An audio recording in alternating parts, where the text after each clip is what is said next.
Hi అండి. Welcome to Radhika వంటలు. ఈరోజు నేను మీకు పాలకూర ఫ్రై చేసి చూపించాలనుకుంటున్నానండి. దానికోసం ముందుగా 2 కట్టలు పాలకూర తీసుకొని ఫ్రెష్‌గా కడిగి కట్ చేసి ఉంచుకున్నాను.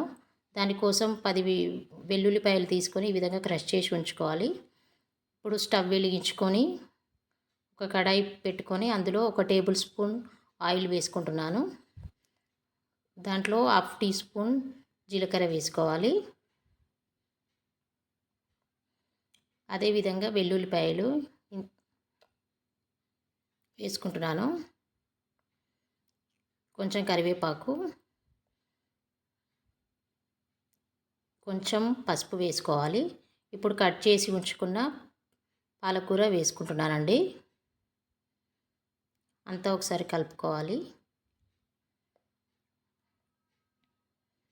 ఇప్పుడు మూత పెట్టి 10 to 15 మినిట్స్ మగ్గనివ్వాలండి. 15 మినిట్స్ అయింది. ఒకసారి కలుపుకుందాం. పాలకూర అంతా మగ్గిందండి. ఇప్పుడు అందులోకి 1 టీ స్పూన్ కారం వేసుకుంటున్నాను. అదేవిధంగా తగినంత సాల్ట్ వేసుకుంటున్నాను. ఇప్పుడు అంతా ఒకసారి కలుపుకోవాలి. మీరు ట్రై చేసి చూడండి, చాలా బాగుంటుంది. ఇప్పుడు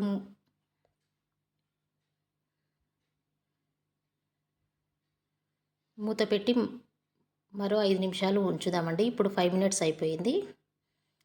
రెడీ అయిందండి పాలకూర ఫ్రై. చాలా బాగుంటుంది. మీరు కూడా ట్రై చేసి చూడండి ఒకసారి. ఇప్పుడు సర్వింగ్ బౌల్లోకి తీసుకొని కొత్తిమీరతోటి గార్నిష్ చేస్తే వేడి వేడి పాలకూర ఫ్రై రెడీ అండి. మీరు కూడా ట్రై చేసి చూడండి.